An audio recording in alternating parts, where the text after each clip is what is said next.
আসসালামু আলাইকুম ওয়া রাহমাতুল্লাহি ওয়া বারাকাতুহু। প্রিয় ভাই ও বোনেরা, সকলে কেমন আছেন? আশা করি সকলে ভালো আছেন। তো আমি আপনাদের সামনে আজকে যে ভিডিওটা আনতেছি এটা হচ্ছে বড়াই উলফত ও মহব্বত।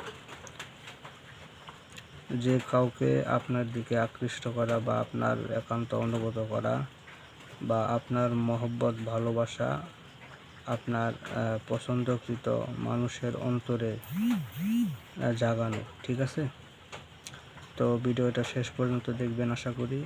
ভিডিওটা ভালো লাগলে অবশ্যই সাবস্ক্রাইব করবেন, কমেন্ট শেয়ার এবং লাইক করবেন। আর যারা সাবস্ক্রাইব কমেন্ট শেয়ার এবং লাইক করবেন তাদের প্রতি আমার এজাজত থাকবে, তারা কাজ করলে অবশ্যই রেজাল্ট পাবেন ইনশাআল্লাহ। তো আমি ভিডিও লম্বা করব না, অতি সংক্ষেপেই এই আমলটা করার পদ্ধতি আপনাদেরকে ইনশাআল্লাহ বোঝানোর চেষ্টা করব।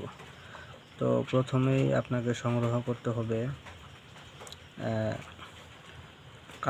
কুমারের বাড়ি থেকে একটা মাটির সরা, সেটা আপুরা হইতে হবে।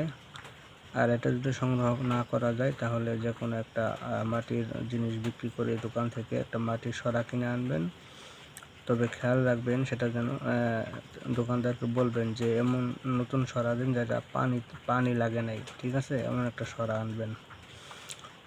তো সরার মধ্যে আর একটা জিনিস লক্ষ্য করবেন, আপনার এই কাজটা যদি নতুন চাঁদের রবিবারের দিনগত রাত্রে থেকে কাজটা শুরু করতে পারেন, এটা 100% গ্যারান্টি রেজাল্ট মিলবে। আর যদি নতুন চাঁদের এরকম সময় না হয় তাহলে রেজাল্ট হবে কম, ঠিক আছে?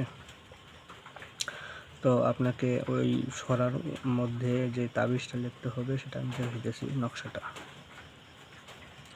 হ্যাঁ, এই যে তো নকশাটা দেখুন, যেভাবে আছে হুবহু সেভাবেই লিখবেন।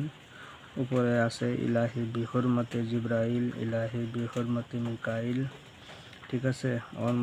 নিচে বডির মধ্যে লেখা আছে কদ সাগাফা হুব্বা। দুই সাইডে লেখা আছে ইলাহি বিহুরমতে ইসরাফিল আলাইহিস সালাম, ইলাহি বিহুরমতে আজরাইল আলাইহিস সালাম।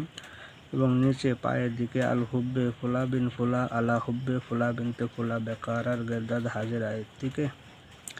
তো প্রথমে আল হুব্বে লেখার পরে আপনার মাতলুবার নাম লিখতে হবে, তার মানে ওই যাকে আপনি চান তার নাম লিখতে হবে এবং তার মায়ের নাম লিখতে হবে।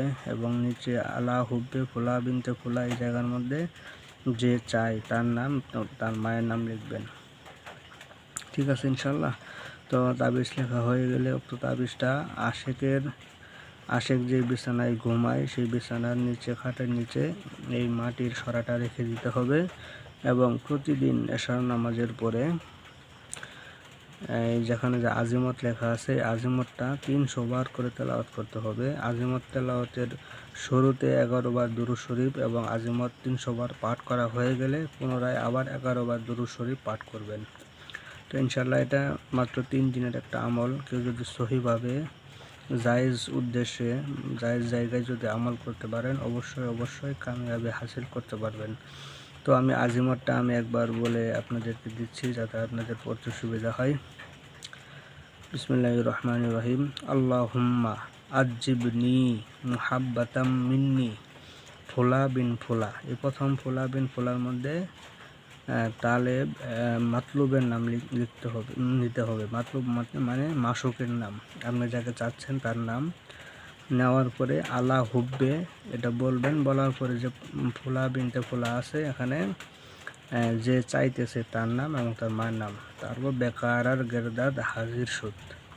আমি আবার বলে দিয়েছি, আল্লাহুম্মা আজিবনি মুহাব্বাতাম মিন্নি ফুলা বিন ফুলা আলা হুব্বে ফুলা বিনতে ফুলা বেকারার গেরদাদ হাজির সুদ, ঠিক আছে? ইনশাআল্লাহ আপনারা আমল করবেন। অবশ্যই আমার দোয়া রইল, যারা ভালো উদ্দেশ্যে ভালো কাজের নিয়তে আমলটা করবেন তারা অবশ্যই রেজাল্ট পাবেন ইনশাআল্লাহ।